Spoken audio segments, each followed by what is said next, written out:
Hi everyone, my name is Johanna Edepil and I'm here today with Jörgen Remmelg to give some comment and perspective on the annual report from XMReality.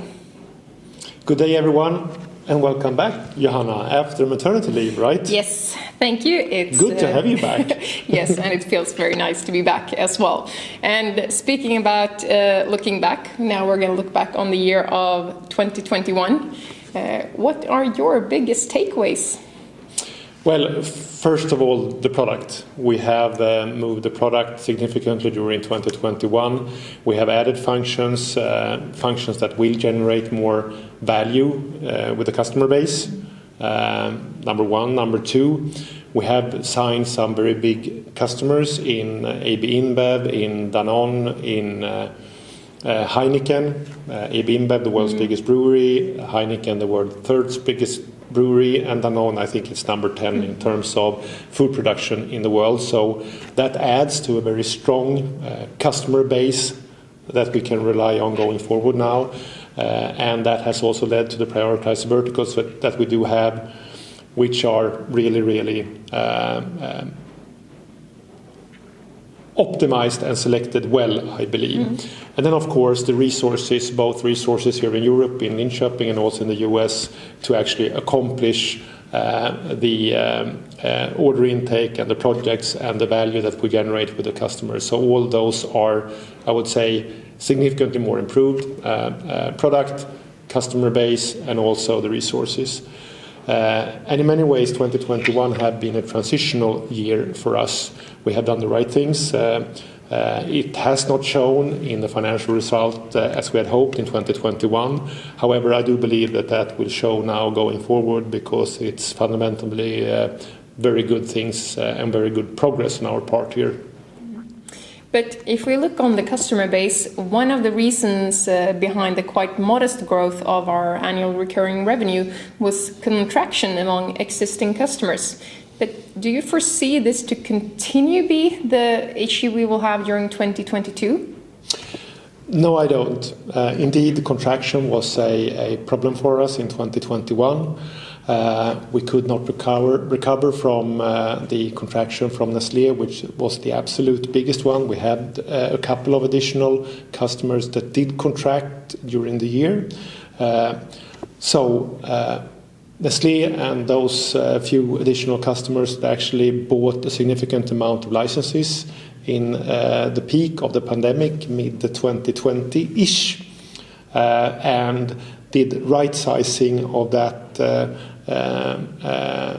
license holding in 2021. So no, I do not expect that to come back in 2022, but something that did happen in 2021, which was linked to the peak of the pandemic. But if we take a step back from the market and look a bit more on XMReality from an internal perspective, just like you mentioned in your takeaways, we've done some changes through the organization. And if we start talking about the management team, we have some new faces here during 2021. And do you think now that it's the right team to take the next step with XMReality? Yes, I do. I think we sit much better now with our management team, not only here in Europe or Sweden, but also overall with a new leader in the US. So I have a significantly better feeling now than a year ago. So I'm very pleased with the changes that we've done. Nice to hear. And another big change which was made during the year was the establishment of our customer experience unit. So could you perhaps elaborate a bit on why this is very important from a strategic perspective for us? Yeah.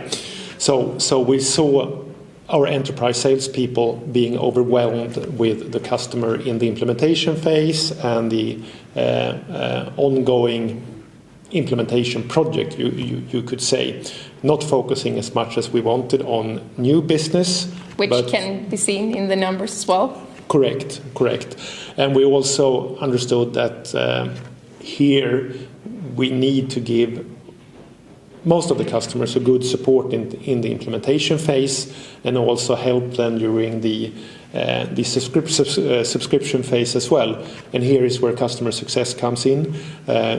which for us is a more systematic way of working with the customers in different verticals with different needs, as opposed to being a bit more opportunistic, I would say, when enterprise sales will be forced to do that. So it will free resources, number one, for enterprise salespeople to make new business, and B, will also help our whole customer base doing a much better implementation of the product in their organization, with the objective to generate more value and obviously create upsales as opposed to something else. Yeah, so hopefully a win-win situation both for us and the customers.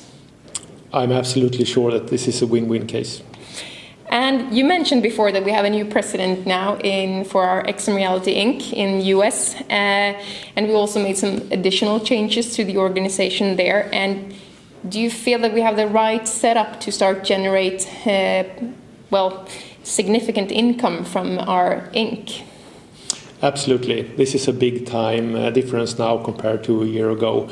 I mean, we have a leader in the US which has experience not only from the industrial side but also from SaaS companies. We have an enterprise salesperson that comes from Zoom, meaning selling video solutions, I wouldn't say similar to ours, but at least touching the same marketplace. And we also have an enterprise sales manager coming from Salesforce, which is an obvious targeted integration software from us, as we have done the Salesforce integration. And of course also now an inside sales as well. So we do not only have the right headcount, but also the right experience on each individual in that organization. So I feel much better here. Mm-hmm. And speaking about integration, which of course is related to our product, one of the resources which we have also increased during 2021 was in our product and engineering team. And why is it important for us to try to ramp up the product development? Yeah, so the product in this marketplace for not only for us but for the whole competitive landscape more or less stems from the aftermarket or support process in the company, and we note that the big customers or the big brands we do have an untapped opportunity for us, which is many times bigger than the aftermarket process or support process. So this is obviously a target for us. However, to get there, we need to up the product in creating value in a better way in these companies and these processes in those companies.